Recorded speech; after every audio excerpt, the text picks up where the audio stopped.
Hello everybody, I hope you're having a good week. This week for the wellness video, I wanted to focus on a pretty common problem that's affecting many of us, which is just difficulty maintaining motivation and focus at home when trying to get tasks done. But before I get into that, I just wanted to say thank you to everybody who's liked the videos and subscribed to the channel. That's great feedback for me. It really lets me know that they're having some impact, and it's actually really good for my motivation, speaking of which.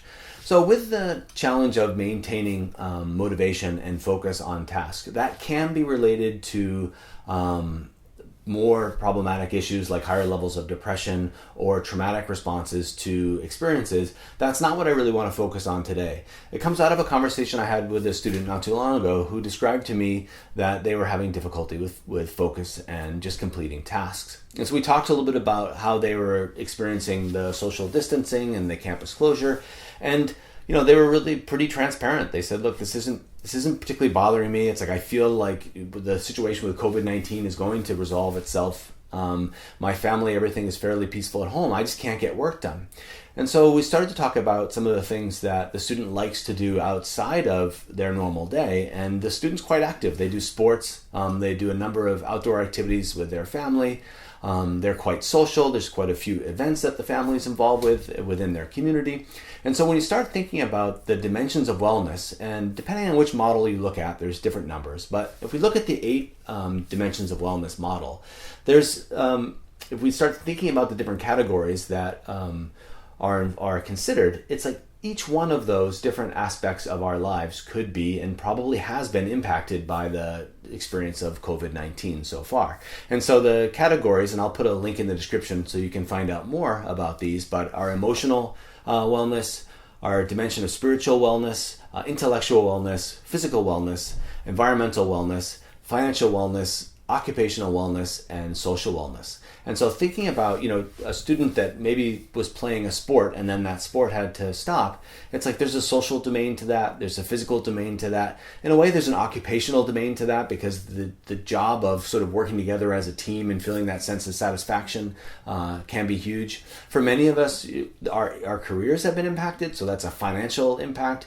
Even for students like that are sometimes working part-time, those part-time jobs are quite early to go, and so those things would be taken away or kind of removed from it.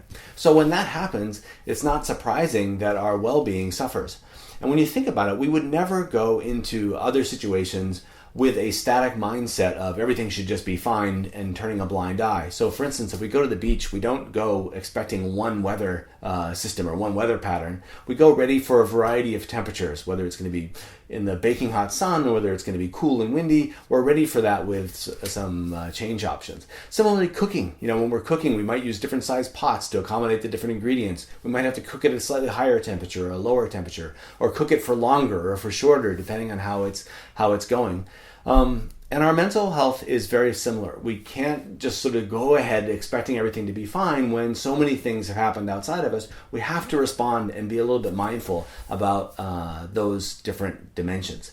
So what I would encourage you to do is think through those different dimensions. Find those areas that have been most heavily impacted for you and creatively come up with methods for fleshing those back out again, with the goal of actually getting yourself into a similar tension to what we have during our normal lives. One of the things we find in schools is that students, when they're doing sports, rather than having it be a competing energy that takes away from their academics, we actually find that because they have that focus on academics, they actually do better because they have to prioritize both. It's like, in order to be able to go to the tournament this weekend, I have to work hard now. And having that tension actually allows us to concentrate and maintain focus and come up with motivation.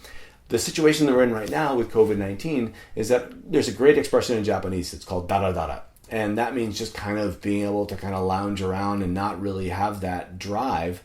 And when that happens, it can be challenging to maintain motivation because we feel like we've got all the time in the world or there is no urgency. So if you can build some of those areas of wellness back into your life, make them a priority, schedule them in, give yourself that tension so that you feel like, I've really got to do this now so I can do the thing I want to do later. I think that will help with some of those early warning signs of difficulty with focus and motivation. So I hope that's helpful. I hope you have a good rest of the week, and talk to you soon.